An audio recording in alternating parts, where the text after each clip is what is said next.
Nakikita naman po ang mga taga District 6 talagang tuwang-tuwa po sila sa kanilang congressman.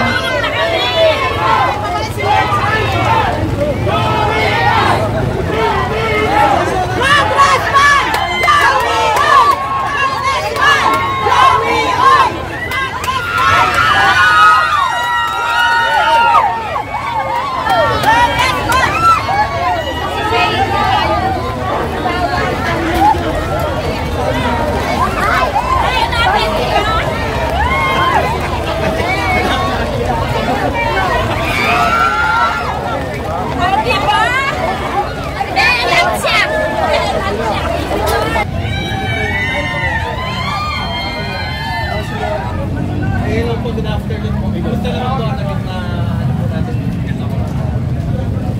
Successful po nakapagpo dito. Mag-file po tayo ng motion for reconsideration. Ano po yung ECB copy natin, sinabi natin dito kung bakit dapat na consider na natural board Ano naman po sa tingin niyo po yung action na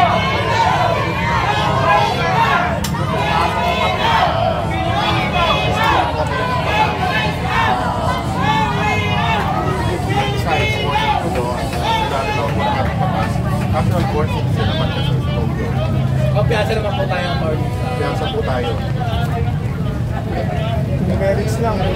Kung merits lang tayo, panalo tayo. Suportado tayo ng batas, mga saligang batas natin at saka jurisprudence na Supreme Court nagsalita na. Hindi naman po bago, kaya nga sabi ng Attorney Edward, hindi ito bagong issue na decided na before. So, kumpiyansa kami na magiging itatama ng COMELEC yung kanilang naunang desisyon. Kumbaga yung mga documents po na pinadala natin, supportado po sa pong ginawa po natin ngayon. Attorney, pakilinaw naman po,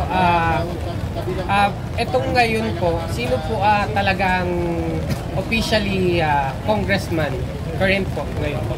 So ngayon po hanggang alas 12 ng tanghali ng June 30, 2025, ang congressman po talaga ay si Kong Benny Abante dahil siya naman po ang na-elect ng 2022. No? Pero pagtugtog po ng alas 12 ng tanghali ng June 13, 2025, 12:01, si Kong Joey Uy na po ang magiging congressman. No?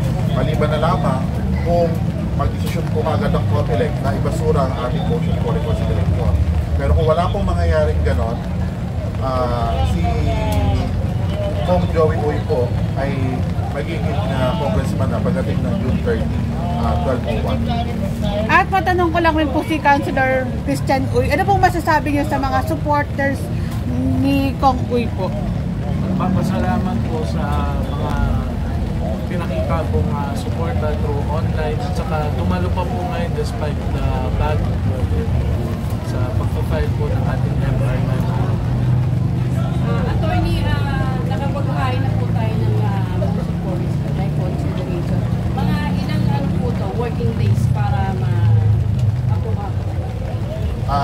Nakasalalay po yan sa COMELEC kung kailan po nila ito didesisyonan. No? By the way, gusto ko lang po linawin yung sinabi ko kanina na kung sakali na hindi tayo paboran ng COMELEC ay hindi magiging congressman si Kong Joey Uy. Hindi po pala ganoon sapagkat tayo ay maaari pang dumulog pa sa ating kataas-taas ng hukuman. No? So, pag po nag-decide ng COMELEC yan, bakit po ay maaari pa natin yan bilang sa Supreme Court natin. So may power pa rin po ba ang COMELEC right after matapos po ang June 30 po? Sa amin pong palagay ay wala na pong kapangyarihan pa ang COMELEC na desisyonan ng kaso na ito kapag lumagpas na ang 12:01 ng June 30 sapagkat paliwanag naman po na nakalagay sa ating saligang batas na ang ganitong mga usapin ay dapat na sinasampa sa House of Representatives Electoral Tribunal o HRET, ang pagsapit ng June 30 onwards. So makakonsidered po talaga na si Kong Uy pagtapos po ng June 30 na si Kong Uy ang magiging congressman? Opo. Arnie, ayon po sa Supreme Court, hindi ba pwede mo po ang second placer, di ba? Opo, meron din, sinama po namin yon sa ating motion for reconsideration na ang second placer ay hindi maaaring maupo dahil wala po itong basihan sa batas. Alam po ninyo kasi kapag tayo ay nag-ieleksyon, bukod sa pagpili ng napupusuan natin na kinatawan, ang pagboto sa isang tao ay nangangahulugan din na nire-reject ang katunggali ng tao na yun. So, yung mga hindi bumoto doon, ibig sabihin, nire-reject nila yung hindi pinalad na kandidato. Tony, ano po bang matibay na ebidensya, mabigat na ebidensya ng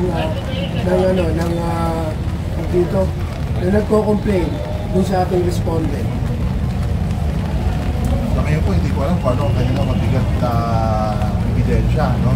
Kapagkat malinaw naman po, unang-una po sa procedure. Ang nangyari po kasi dito ay dineclare na void o cancelled ang COC ni Kong Joey Uy. Pero alam niyo po, yung mga ganyang kaso, dapat po yan ay na-file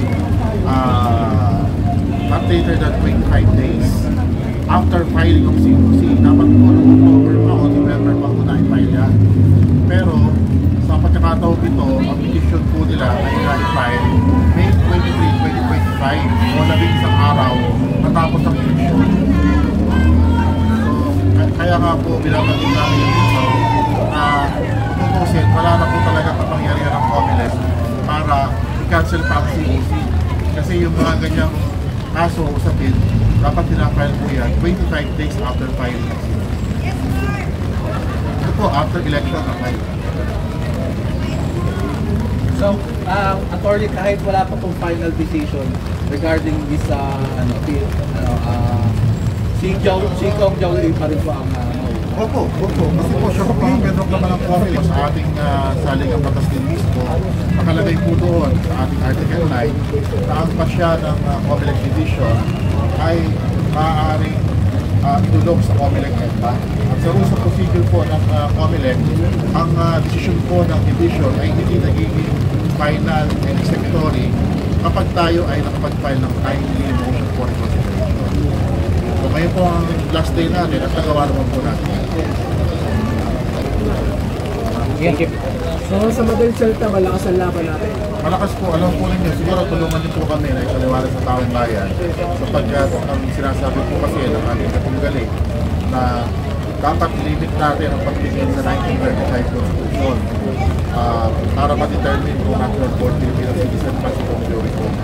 Alam po ninyo, hindi natin maaaring gawin yun sapagkat sa tayo po ngayon ay nasa ilalim na ng 1987 Constitution at meron pong provision ng 1987 Constitution na ginawa para sa mga ipinanganak under the 1935 Constitution. Ano po ang ibig sabihin nun? Sa ating pong 1987 Constitution, nakalagay po doon na yung mga Pilipino na pinanganak na Pilipino ang ina pero foreigner ang tatay o Chinese, sila ay maaari mag-elect ng Pilipino pa rin tayo. Sa ilalim po ng ating 1987 Constitution, kapag po nag-elect ang Philippine citizenship, ay considered na natural born ang tao na ito. Nakapag-elect po ba ng Philippine citizenship si Kong Joey? Opo.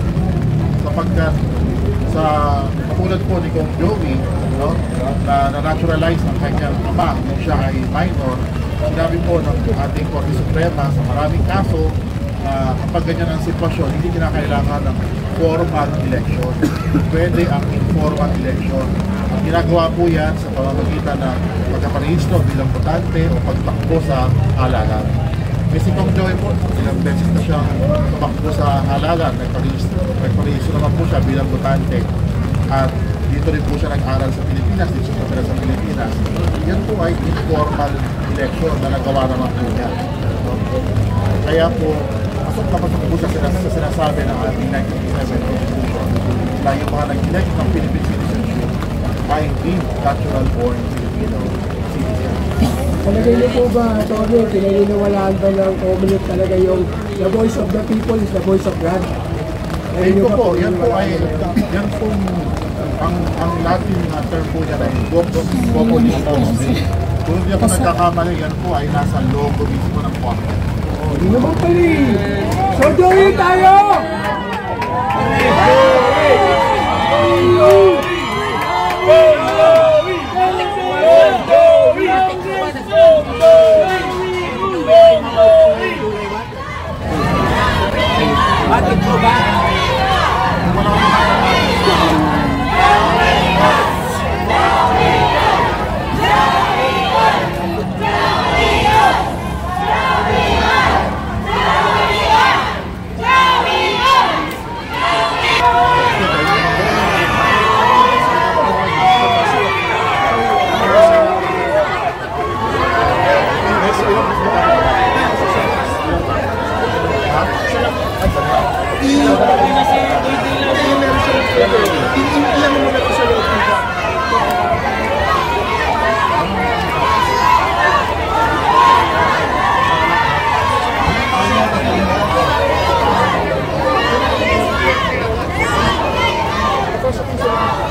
Siya, ano po masasabi niyo?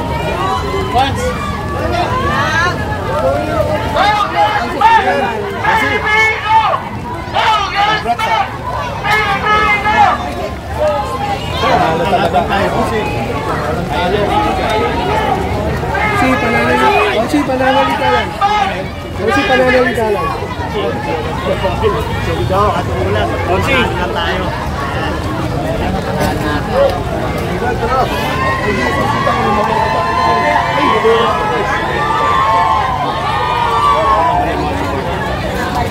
Sir.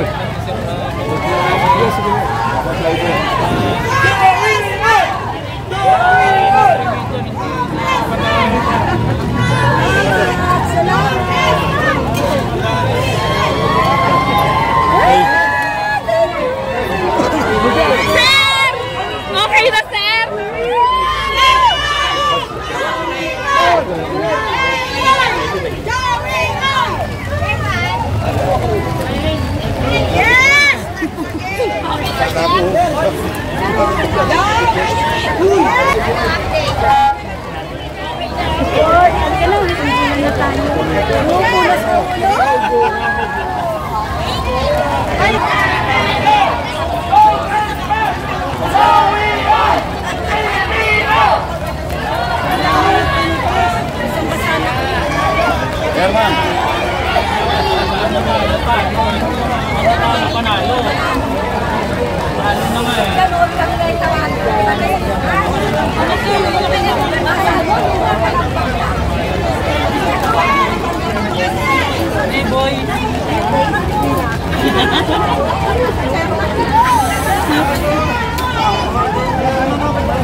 Aksaya namin naman ilang supporters ni Francis of Joey.